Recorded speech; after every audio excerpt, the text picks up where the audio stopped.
Hello and welcome to today's office hours session. This is Paul Hoyt. Welcome to the session for today. Our office hours presentations are a relaxed, informal mentoring program that we hold every Monday at noon Pacific time.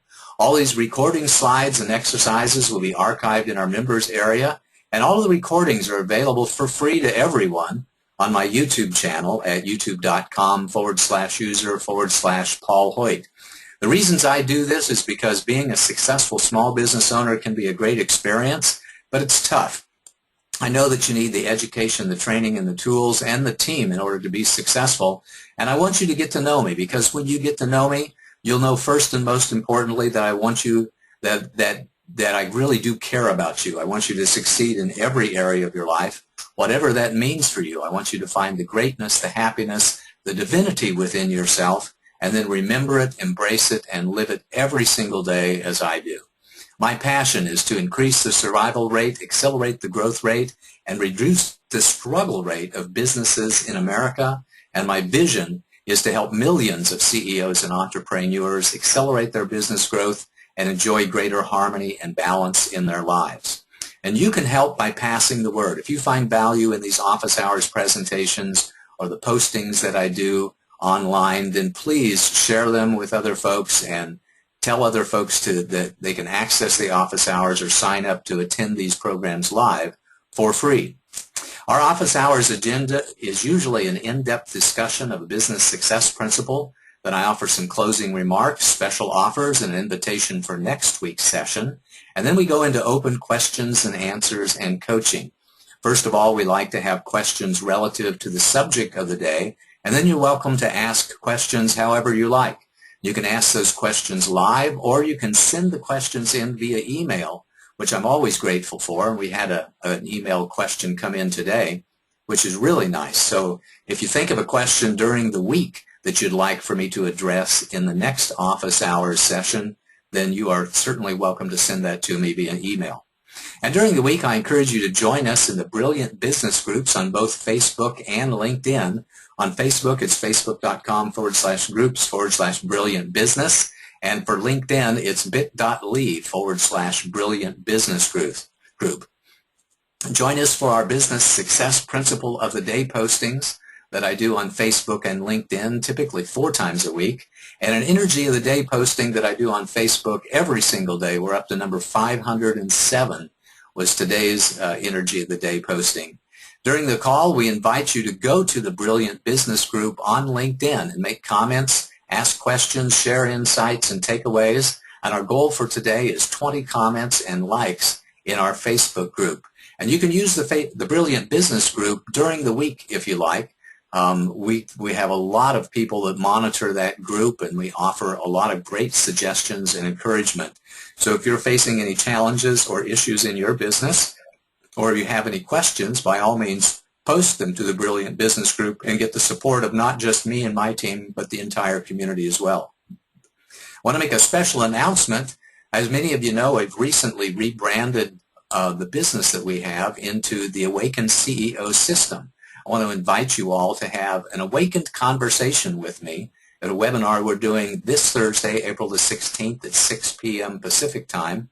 Watch your emails for sign-up information. We'll talk about the Awakened CEO system and what that means for you, and invite us all to join into a discussion about what we're calling the 3-dimensional journey of business, where the 3 dimensions are business growth, professional growth, and personal growth. But today's topic is on driving with data, harnessing the power of information. As I always do, I want to relate this to one or more of the key performance areas of business that I defined in my book in 2004 called The Foundation Factor. I had a client tell me just last week that this was one of the most profound concepts that he had ever heard and made a significant difference in his business. The significance difference being of understanding that there are multiple areas of your business, each one of which requires a different skill set and a mindset, and each one which is very important to the health and your life of your business. I always say that it's so important for every CEO, every entrepreneur to be competent in all of these areas of business and to be excellent in as many areas as you possibly can. Today's subject is really related to leadership, operations, and financial management. As we get into the subject of driving your business with data, you'll see how this relates to being a great leader, how it relates to managing the operations of your business, and managing the financial performance of your business. Our agenda today is, first of all, we're going to talk about business intelligence, and we'll talk about data warehousing and data mining. Then we're going to talk in the second half of the program about key performance indicators, and we'll sum it all up with the bottom line on being a data-driven business. First topic is, what is business intelligence?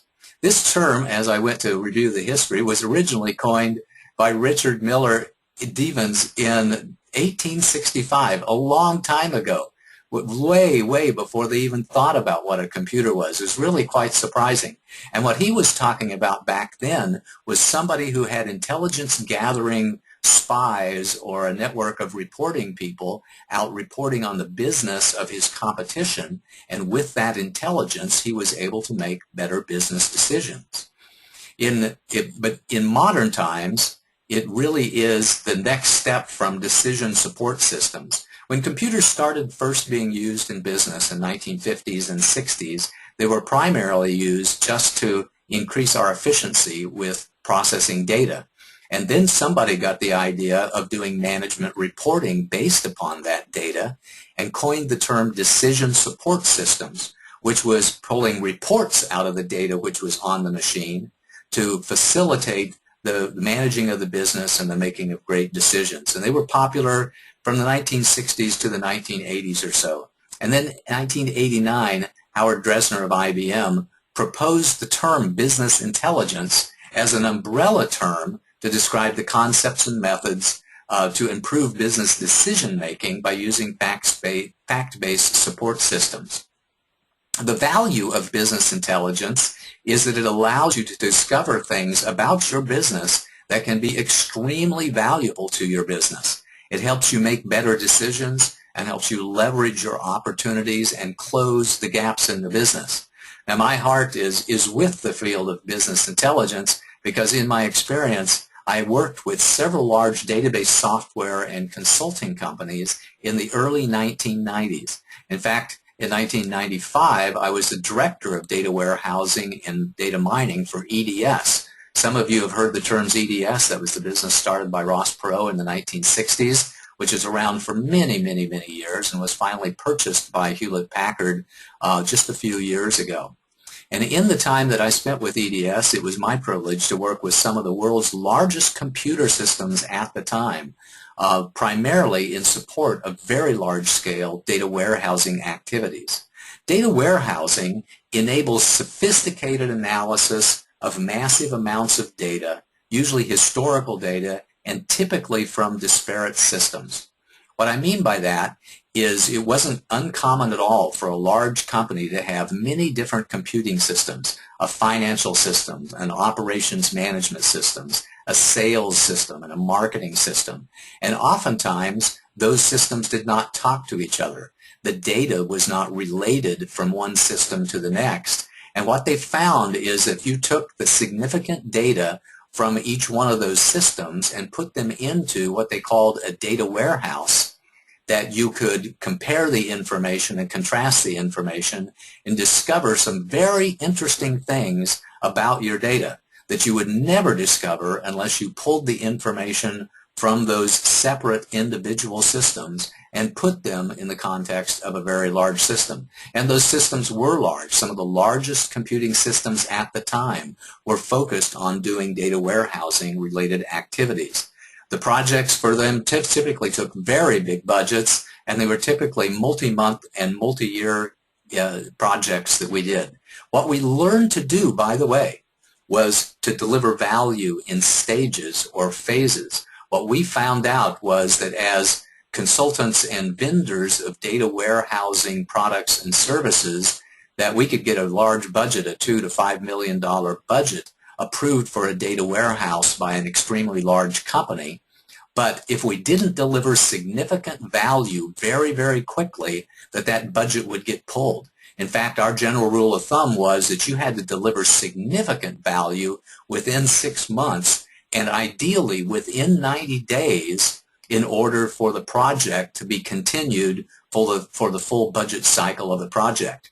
And by the way, some of you who know the way that I do strategic planning, I always do the planning for companies in phases and in stages, because that's what I learned when I was the director of data warehousing and data mining for EDS, is that the way to really deliver significant value is to do it very quickly and really plan to do it, as soon as you possibly can. That's important for you who have other owners, other investors at your company, or maybe on a tight budget. You plan to deliver significant value in a short period of time and then do it again, and then do it again, and then do it again. Data mining, as compared to data warehousing, is very complementary. With data warehousing, we put the data in a very large computer system and we go after it with reporting tools. We say, compare this to that. Show me what the differences is in between these systems. How does our marketing systems relate to our sales systems, and how do our sales systems relate to our operational systems, etc. But typically in a data warehouse, we go in and request information. We pull information out of it. With data mining, we allow the power of the computing systems to discover the valuable information for us using complex mathematics and artificial intelligence and neural networks. It requires a tremendous amount of computing horsepower and a lot of very sophisticated data processing expertise and information science expertise to go after that data and discover the trends in the data automatically through mathematical algorithms and artificial intelligence and such. Some of the types of discoveries that you can have out of there are, for example, your most profitable products, customers, locations, and salespeople. As it turns out, when you take the information from your delivery systems and couple that with the information from your sales systems and your financial reporting systems, you can discover a tremendous amount of valuable information about the customers that you're serving. And it's not at all unusual for companies to discover that those customers that they thought were the most profitable customers are really not the most profitable customers at all. It allows them to discover unprofitable products and customers and locations and salespeople as well. As a rule of thumb, you may find that 120% of your profits are made from 20% of your customers, and 15 to 30% of your profits are being eaten up, are being taken away by the bottom 20% of your customers. In the worst cases we have seen, we see something that looks like this. This is called a whale curve because it kind of resembles in some way a big old sperm whale. In this particular actual results that we found with the client when we did this sort of sophisticated data analysis, we found that 300% of their profits were coming from the top 20% of their customers. The next 60% of their customers were essentially break even, and then it was the bottom 20% of their customers that were eating up 200% of their profits. So if they didn't have these bottom 20% of their customers, the company would have been 3 times more profitable than they were in reality. So as a result of this coaching engagement, this consulting engagement, we identified who those bottom customers were, and we put things in place, processes, changes in policies and procedures in place to either get rid of these customers or to turn these customers into at least break even and hopefully profit-making customers. And that's a perfect example of part of the power of business intelligence and data warehousing and data mining. Here's some other sample discoveries. Fraud detection, especially in terms of insurance fraud and credit card fraud. Insurance fraud examples may come from noticing, for example, that one particular doctor's prescription history or diagnosis history or medical claim history on Medicaid is substantially different than the rest of the population. We've seen numerous instances to where the government has discovered Medicaid fraud by going in and doing data mining and business intelligence activities on all of the different claims formed with Medicaid. Also, we see credit card fraud protection a tremendous amount. When somebody's a history of buying patterns, essentially doesn't match up with today with what it has been in the past, it allows us to discover extremely valuable information that can eliminate that fraud or discover the fraud. We can also determine the demographics, the psychographics of our customers for targeted marketing campaigns. So in the late 70s or so, we started seeing terms like database marketing, one-on-one marketing, and target marketing come in. And we use the power of business intelligence to take the data that we had on our customer base and merge that and match it with other companies' data so that we could determine what the demographics were and the psychographics were of our customers, and then leverage that information for more effective marketing campaigns. In supermarkets, it allows us to do basket analysis. So whenever you go into your local supermarket and you use your loyalty card to get a discount, one of the reasons they want you to do that is because they want to collect information on what you're buying and when you are buying it. When you enter your loyalty information, you type in your phone number, you swipe your card, you do whatever you need to do, it allows their back-end systems to gather the information on what you have purchased and when you have purchased it so that they can begin to do some complex basket analysis and determine things like, if we run a special on potato chips, does that increase the purchases of beer or soft drinks? If we run a special on ice cream, does that increase the purchases of other frozen food products, etc.? The way they do that is by basket analysis, and they do that with business intelligence. That's very important for anybody who has a retail store to be focused on merchandising and category management and pricing. So merchandising in retail is the art and science of product placement and pricing. So with merchandising expertise, we determine which products that we're going to put on the shelves, where we're going to place those, which products are going to have discounts and where we're going to place the discounts, which products are on the end caps, which products are by the cash registers, etc. And business intelligence allows us to discover which merchandising is most effective for us in terms of revenue and in terms of profits. Procter & Gamble has done a tremendous amount of work in the area of category management, where they have determined through their sophisticated analysis, for example, that if you put the most expensive product at eye level, the next most expensive product below that, and then the third one above it, and the least expensive products on the lower shelf, that it actually increases purchases of everything in that product category. And of course, the way they discovered that was through business intelligence and data mining. Other sample discoveries include warranty and quality analysis. So car manufacturers can do some analysis of all of the warranty campaigns and warranty work that has been done from their dealerships across the United States and discover issues for quality and understand patterns that they're seeing relative to patterns that they saw a few years ago and identify quality problems that they can address in the next model year.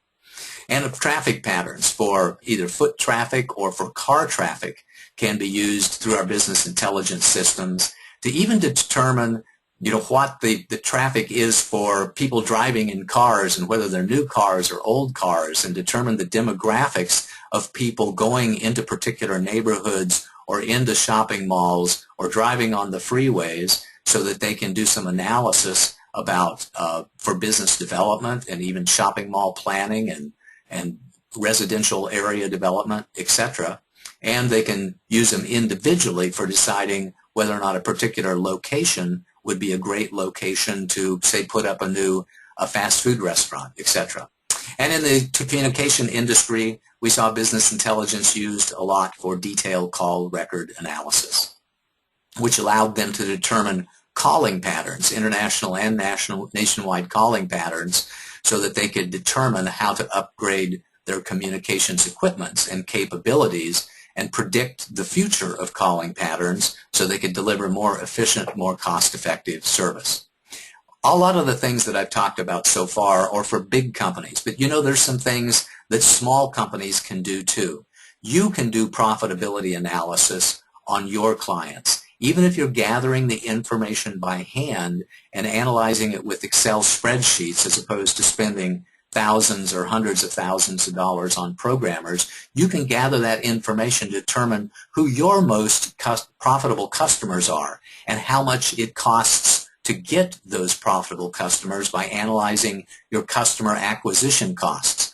Customer acquisition costs, by the way, usually take the merger of your sales systems, your marketing costs, your financial management costs to determine what the true customer acquisition cost is and what the true lifetime value of a customer. So we encourage you to do customer profiling, figuring out who your most profitable customers are, who the customers are who have the greatest lifetime value, and then do customer profiling based upon that information. Also encourage you to do lead source analysis, because that's something that even the smallest company can do. To take a look at their different ways of gathering leads and understanding which one of those are the most effective, which ones of those are the most expensive, etc. So even small companies using the mindset of business intelligence can take data, gather it, analyze it, compare it, and discover some very, very valuable things about their business, which will accelerate their growth and enhance their profitability. I'm going to switch subjects here a little bit. I will talk about the other half of being a data-driven business, and that is key performance indicators. Key performance indicators are typically real-time measurements to quickly show the health of the organization. You get to decide what real-time means for you. In some cases, real-time means up to the second. In other cases, real-time means daily, and in some cases it means weekly. But we're taking a look at current information that is forward-looking and predictive instead of looking at historical information. Financial reporting systems, for example, traditionally report information historically. What were my transactions for last month? What was my profit and loss statement for last month? What was my balance sheet at the end of the last reporting period? They are generally not forward-looking at all, and very rarely are they predictive. What we found was that companies can get great value by reporting current statistics in a timely manner that enable great decision. So we take small amounts of critical data and deliver that to the executives of a company via something called a dashboard. I remember vividly when I was working for a company in the late 1980s, and they started asking us for information. So in the same way that we gather information from disparate systems into a great big computer system and call it a data warehouse and do analysis on that, we can gather information from systems that normally don't talk to each other and report them in a current real-time basis up to the executives of the company that enable them to make great decisions. It's really similar to flying your business by the instruments. The history of the key performance indicators, we started seeing a lot of articles in the early 1990s, and then the famous book, The Balanced Scorecard, was published by Kaplan and Norton in 1996, and that really brought this to light. Key performance indicators have been enabled by integrated real-time systems, as I say, feeding information into a central repository. And then you take that data and compare it to targets that allow you to immediately investigate variances. Now, having equipment that monitors things and compares it to a target has been around for a long, long time. So in the field of manufacturing and quality control, we talk about statistical process control.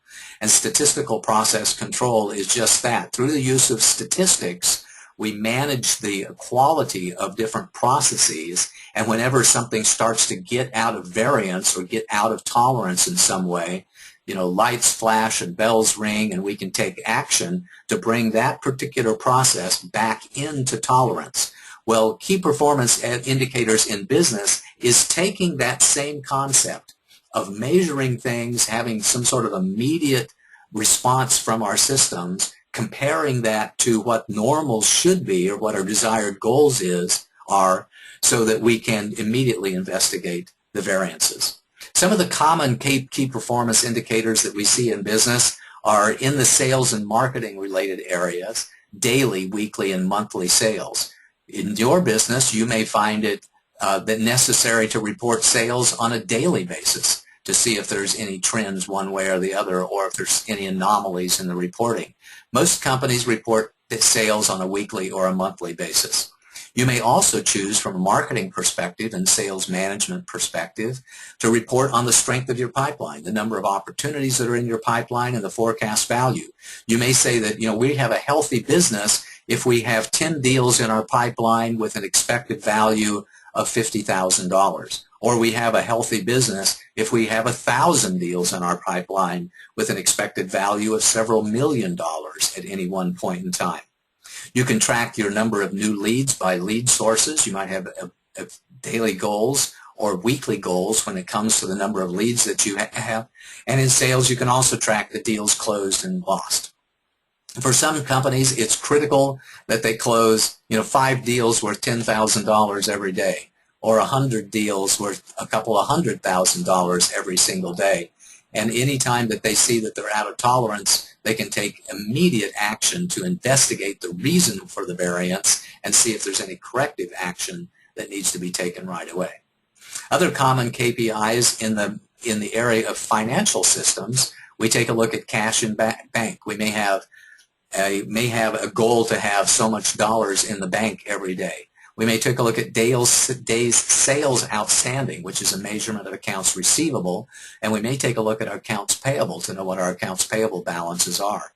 And in other areas of business, some common key performance indicators have to do with open quality issues or complaints, head count. How many people do we have on board, or how many new hires and how many departures have we had, say, in the last month or so? We're starting to see some companies measure energy consumption on a daily basis because it's so critical to them. And they may have deals with their energy suppliers that say that they will not consume over a particular amount of energy on a daily basis or on a weekly basis or on a monthly basis, and they need to monitor that in order to meet the goals of the company. And the latest one that I'm seeing, which is a brand new key performance indicator just in the last couple of 3 years, is social media engagement. How many likes do we have? How many comments were made? How many posts were made on Facebook and LinkedIn and Twitter? How many tweets did we have that mentioned the name of our company or reflected one of the hashtags that we put out there in some way? So these are starting to be some very common key performance indicators at business.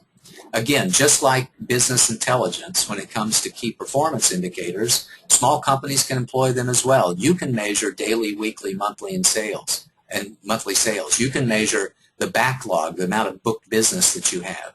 You can measure your recurring revenue. If one of your goals is to have several large clients that you have business with every single month, then you might have a recurring revenue goal and be able to measure that. You can measure the number of active customers, and if your sales activity is not in exact timing with your delivery or your invoicing capability, you may decide to also measure daily, weekly, and monthly delivery targets so that you can take action if you're not delivering and being able to invoice your customers in the way that you really want to. So here's the bottom line. You can analyze the data that you have with your systems right now to discover valuable hidden patterns in your data. You can also create a dashboard to quickly see the health of your business and to measure progress on specific goals that you might have.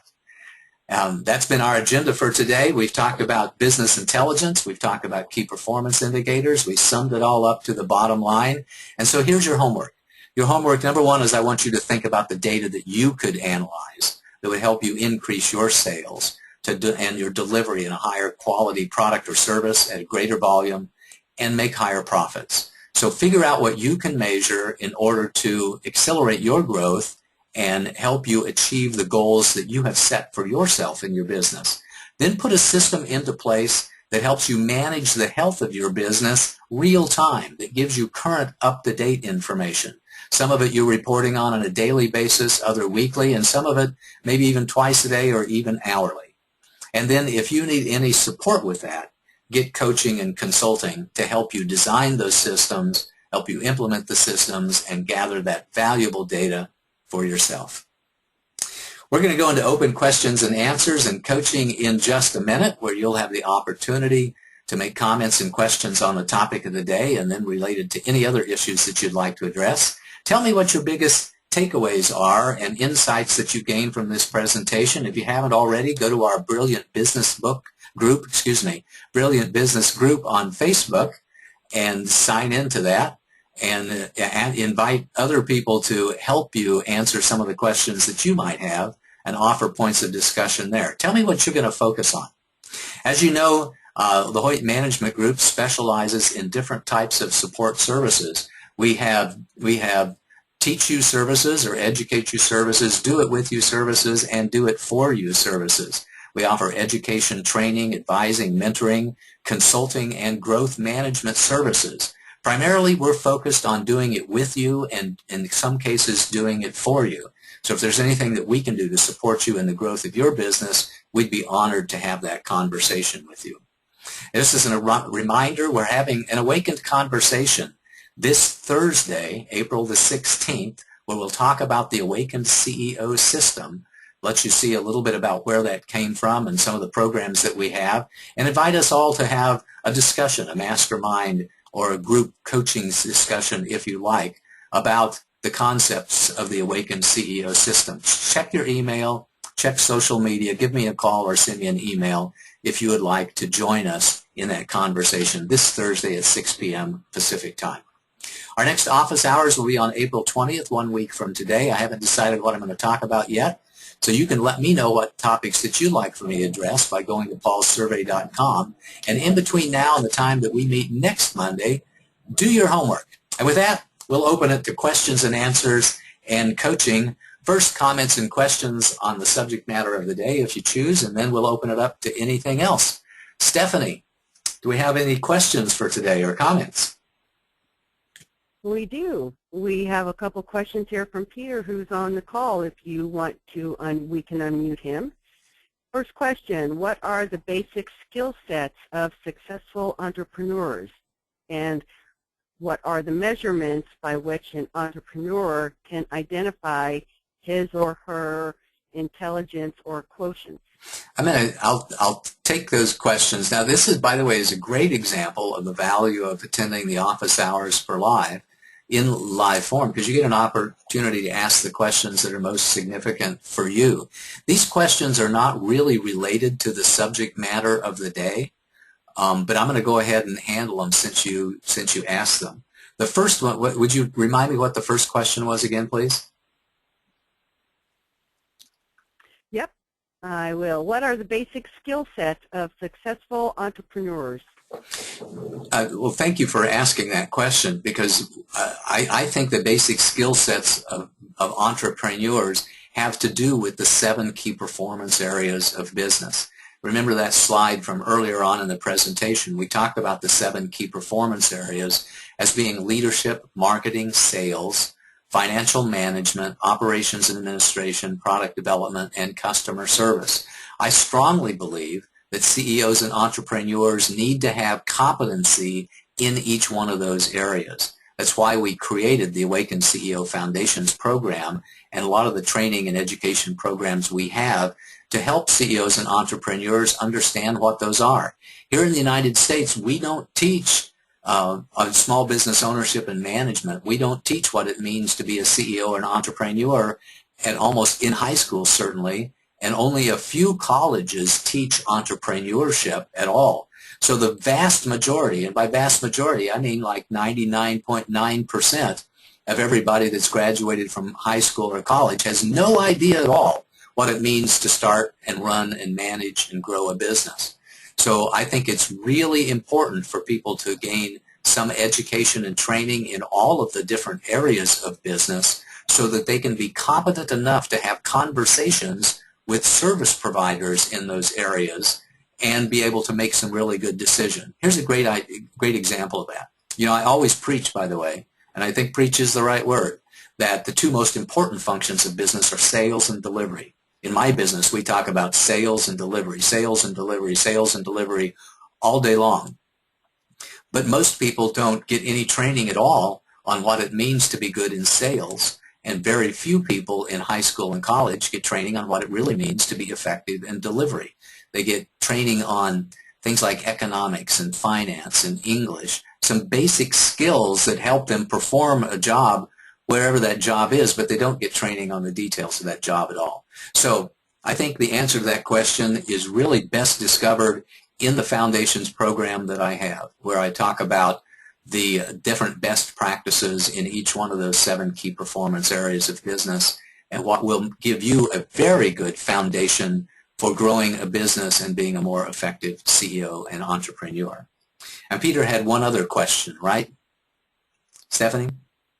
Yes, he did. What are the measurements by which an entrepreneur can identify his or her intelligence or quotient?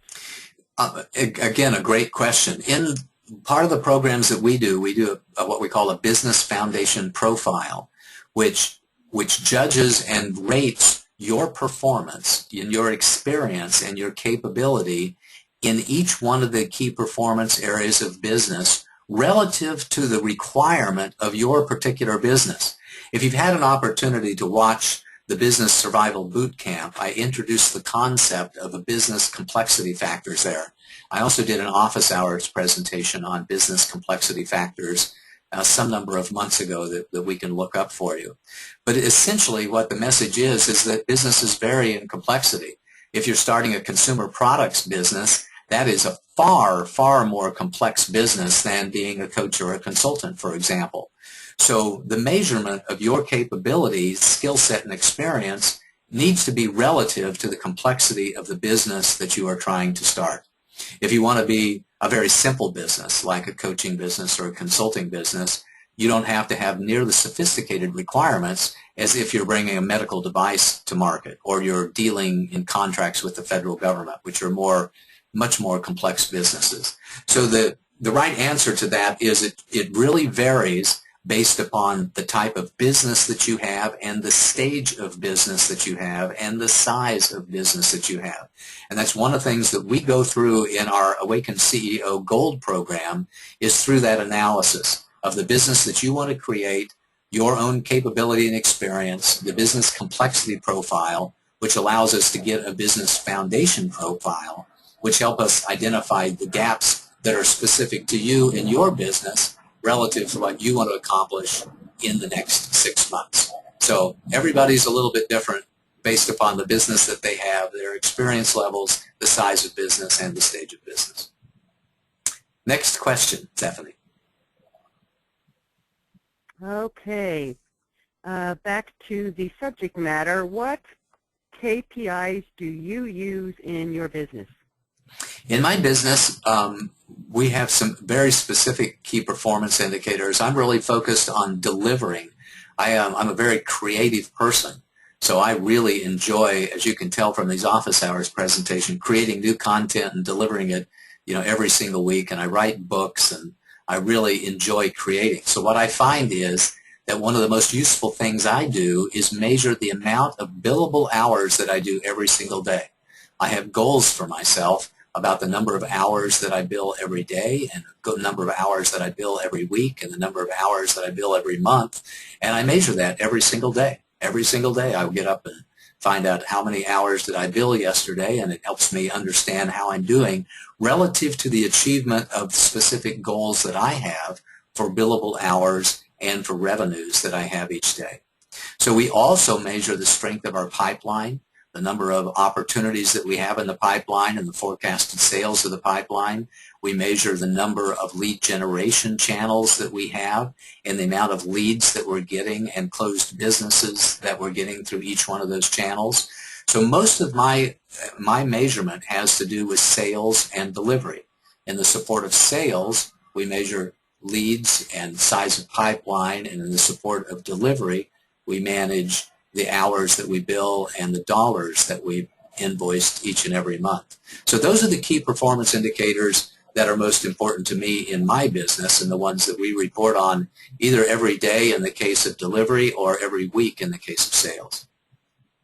Thanks for that great question. Next question. Where do I get started on analyzing my data? I think you get started, first of all, by defining your company goals and objectives. So you had set goals for yourself for sales, for delivery, for size of pipeline, for number of people working for you, for for product development purposes, for social media engagement, etc. And the goals and objectives that you have will help you define what kind of data you need to gather and analyze in order to meet those goals and objectives for your particular company. So that's where you get started. Then we take a look at the systems that you have in place, the computer systems and the manual systems, so that we can tell you what your points of data are, your sources of data are, and then put systems in place to gather that data from your information systems and report it in a way that allows you to have your own key performance indicators. A big step in setting up the key performance indicators is understanding what your goals are and what your standards are. So we want to determine what normal performance is so that when we get the data, we can compare it to the normal and we can determine which data indicates that action needs to be taken and in which area of your business so that you can manage your business more effectively. Thanks again. Next question, Stephanie. Okay. How do I know what KPIs are right for me? That's a good one. And again, I think that goes back to the general theme of deciding what your company goals and objectives are and determining where your gaps are so that you can measure things that will help you close those gaps or further define what those gaps are. For example, we'll just take an example of if your sales goal is $100,000 a month in sales in your business.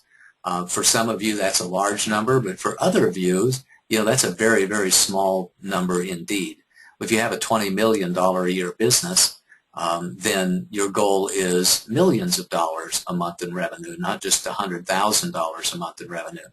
But if your goal is $100,000 in revenue, I'd invite you to break that down because you might be able to break down that goal by product line or by salesperson or by delivery person and be able to further define that and have goals for subsets of that overall revenue goal. Then we can put in key performance indicators to understand what our sales and revenues are by product or product line, by salesperson or by partner, or by delivery channel in some way. And once we break down those overall goals, it will tell us pretty much very quickly what it is that we need to measure and able to tell how much progress that we're making on the achievement of those goals. Hopefully that was helpful to you. Next question, Stephanie. Can I apply the concepts of the KPIs to other areas of my life? You certainly can. In fact, I do that every single day. So other areas of your life might be health. It might be things like family engagement. It might be things like consciousness and positivity. So in the area of health, you might choose to measure your blood pressure or measure your weight or every single day, or have a training log that helps you keep track of how many push-ups and sit-ups and how many miles that you walked and how many miles that you rode and how many miles that you ran, or other exercise-related activities, how many times that you went to the gym, etc. All of those things are ways of measuring things real-time that help you understand what kind of progress that you're making upon your goals. One of the things that I measure is what I call my positivity index. Every morning when I get up, I think to myself, how positive was I yesterday? How stressed, how concerned was I? Was I grumpy at all? Did I have more than 15 seconds or 20 seconds worth of self-doubt or unworthiness throughout the day? And I measure that in terms of a positivity index. And what that has done for me over the years is I can see that I'm making really great progress on my goals of being a really positive, powerful, wise, loving, kind, peaceful, joyful person. Those are things that are very, very important to me. And so I measure my progress on those goals every single morning. And I have for the last, every day for the last, I think 9 or 10 years. Every day I've been, maybe even longer than that. I have to go back and check to see when I started doing that. And so over time, that has shown me empirically that I am making progress on my goal, that I am becoming a wiser, stronger, more powerful, happier, more peaceful, and more loving person. So that's a good example of how we take the concept of key performance indicators and apply it to other areas of our life so that we can track our progress according to other sorts of goals, not just business growth or business profitability goals. Hopefully that was helpful to you, and I really encourage you to do the same thing. Figure out what's important to you. I mentioned family engagement. Maybe that's, the number of times that you talk to your brothers and sisters or your parents or your children. Maybe it's the number of times that you got together. You can set goals for yourself and say, I want to have a conversation with my siblings, at least once a month for the rest of the year. And if we keep track of that stuff and measure it, we'll find, hopefully, at the end of the year that you were able to meet your goals and achieve the things that you really wanted to achieve. Any other questions today, Stephanie? Yes, got one here. Mm-hmm. Sometimes when I evaluate my skills in the KPIs, I can get overwhelmed with the challenges and gaps with my progression. Sometimes I wonder, should I work more on my strengths or work more on the weaknesses? Where do I begin without getting overwhelmed? That's a really good question. I certainly invite you to have a personal coach or somebody that you can talk about that with. I think it's pretty easy to get overwhelmed when we take a look at all of the things that are coming at us.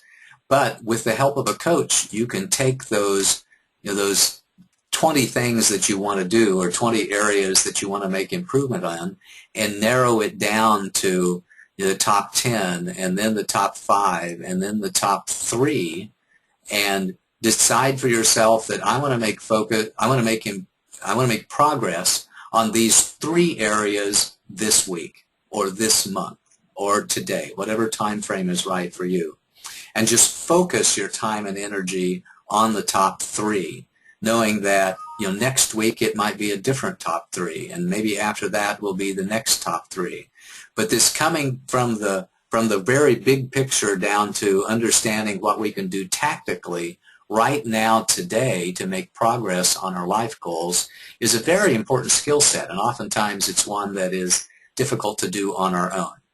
So my encouragement for you is to get a personal coach and have that conversation with them about all of your different things that you might do and things that you could do and things that you want to do, and then narrow it down to things that you can focus on today. As it turns out, if we just take little steps are never very difficult at all. The biggest task in the world can be started with a simple step.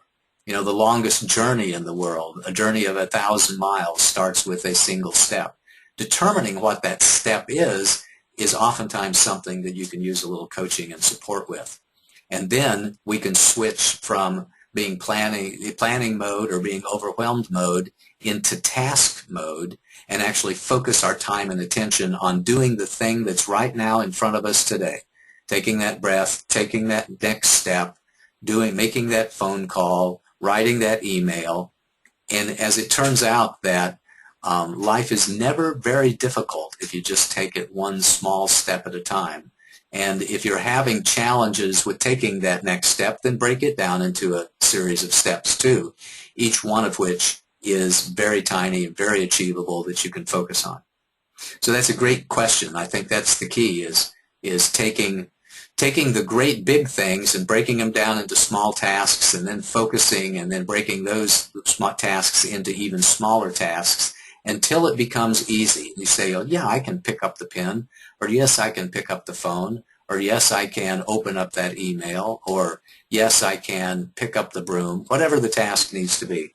If you make it small enough, it becomes very easy to do, and then you can start down the path of making great accomplishments on your goals and objectives. Hopefully that was helpful.